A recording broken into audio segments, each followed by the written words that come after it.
Welcome in, Steelers fans. My name is Jack Sperry, and this is Steelers Talk. On today's show, I'm going to be revealing my top 5 list of the best moves made by GM Omar Khan during the 2023 NFL offseason. Can't wait to share with you guys here in just a second, but let me know down in the comments section. What was your favorite move from this offseason from the Pittsburgh Steelers? Before I reveal my list, I want to hear from you guys. Get in the comment section and let me know right now what was your favorite move from this offseason.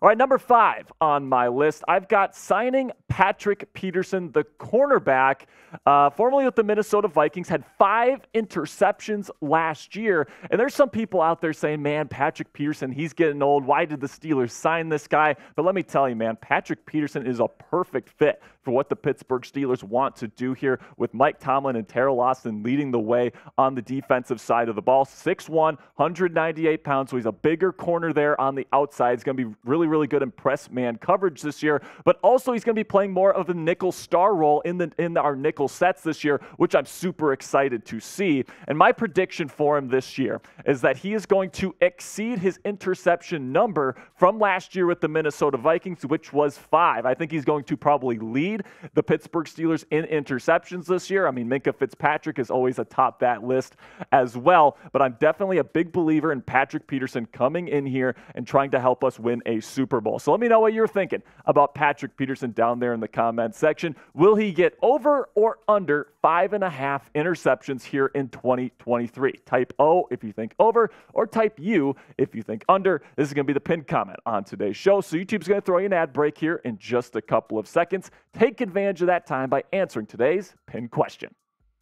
So number 4 on my list here of the best Omar Khan moves this offseason was to trade down in the 3rd round. So obviously you don't trade down there with your first 3 picks, and it definitely looked like Omar Khan wanted some additional picks in the middle rounds here, and that's exactly what he ended up getting here in the 3rd round. He ended up trading down from number 80 to number 93, and then they also got the 132nd overall pick from the Carolina Panthers, which was an absolute steal, in my opinion, because you get 2 players that are going to contribute for you right away. First one with Darnell Washington there at number 93 overall. Some people had this guy pegged as a first-round pick, early second-round kind of guy because of the size and speed combination that Washington possesses, but apparently had some knee issues that kind of turned some teams off, and he ends up falling to number 93 to the Pittsburgh Steelers. And kind of a theme for the Steelers this year in the draft was, even if they have medical concerns, we're going to bank on the upside and try to get as much talent on the roster as possible. Really like that pick. And then you use that 132nd overall pick to go get a rotational edge rusher in Wisconsin's Nick Herbig, who I think is going to be perfect for what the Steelers are bringing him in for, which is a rotational role where he's a little bit undersized to do an every down kind of role, in my opinion, as an outside linebacker. But as a rotational piece there on 3rd downs and in obvious passing situations, I think Herbig is a really talented pass rusher. And what a move by Omar Khan there in the 3rd round. If you got 2 guys that you really want to go get, you end up trading down and you get 2 steals there with just a 3rd round selection. That is an absolutely fantastic move by the first-year GM there, and it's just really impressive to watch there on day 2 of the NFL draft. So still to come here, I still got my top 3 favorite moves from Omar Khan here during the 2023 offseason for the Steelers. But first, if you want to get ready for the 2023 campaign here, you want some more black and gold in your closet, you can get that today on the Fanatics website. Use our link, chatsports.com/Steelers combo, to get your hands on this awesome Steelers t-shirt combo. If you use our link, Fanatics knows that we sent you. I love that black short sleeve with the Steelers helmet on there. Love that design. And then you got the long sleeve white t-shirt that I really like as well for the summer. It's a lot more forgiving than maybe a black long sleeve one. So I really do like this combo. If you like it as well, you can get it today at chatsports.com/Steelers combo.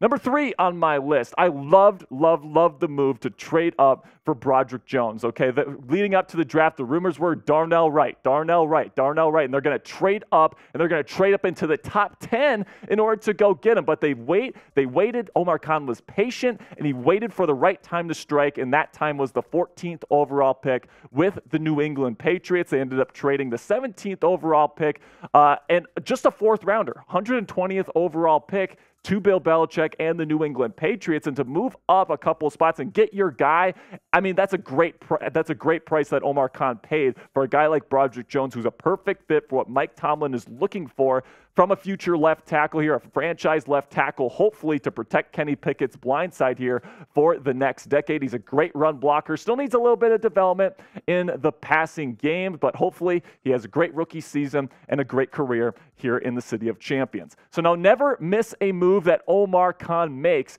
for the Pittsburgh Steelers by subscribing to the channel. Whenever he makes a big move, we have you covered with a breaking news video. And then, of course, we're covering the latest Steelers news and rumors every single day here on Steelers Talk, 100% free. So if you want to become an expert on your favorite football team, go ahead and click that subscribe button right now.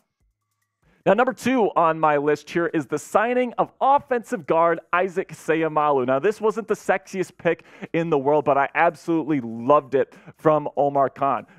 Earlier in the offseason, they signed Nate Herbig, another offensive guard, and lots of people thought the Steelers were done, right? They're signing Nate Herbig to be the starting offensive guard and that they were done building the offensive line, at least until the draft, until the breaking news showed up here that Isaac Seumalo is coming to Pittsburgh. He's going to be the left guard this year next to Mason Cole there at center. Of course, James Daniels had a great season at right guard last year. They're going to be keeping him there. And then Dan Moore Jr. and Broderick Jones are going to be battling for that starting week 1 left tackle spot, which I'm very excited to see unfold over training camp. But I really like Isaac Seumalo a lot, and I think that this offensive line is going to be a lot better than people think. But let me know what you guys think about the Steelers' offensive line this year. Do they finally have an above-average offensive line, top 15 in the National Football League? Let me know what you guys think down there in the comments by giving me a yes or by giving me a no.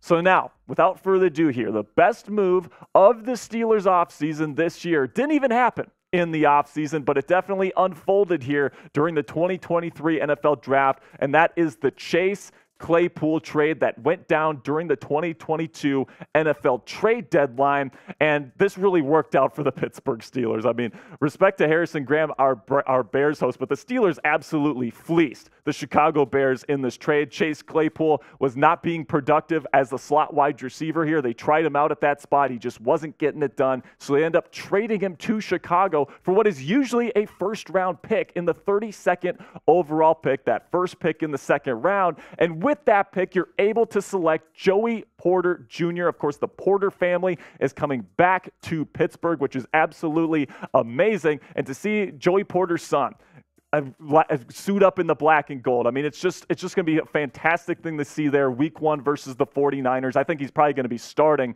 and it's definitely looking like a masterpiece here because Joey Porter Jr. is a perfect fit for Mike Tomlin's defense that includes a lot of press man heavy stuff, and he's just perfect for that with the long arms and the physicality and the strength that he brings to the table. I think he's going to be a real impact here in year 1. So now some honorable mentions here that I didn't have on my list that could really turn out to be gems for Omar Khan this offseason. Trading for Allen Robinson. If Robinson has a really good 2023 campaign, I mean, that is going to look like one of the most lopsided trades in Steelers history because the Steelers pretty much gave up nothing to get A-Rob in the building. And then re-signing Larry Ogunjobi about $10 million per season over the next 3 years. Might seem like kind of a pretty penny, but if Larry Ogunjobi is as good as Mike Tomlin and Terrell Austin insist that he is, $10 million is going to be a steal over the next 3 years. So I guess we'll see how these two moves end up working out here in the future. And if you want some more Steelers-specific coverage on Twitter, you can go check me out at Sperry_Yins. Really do appreciate all the support, guys. I will see you guys later, and as always, here we go, Steelers.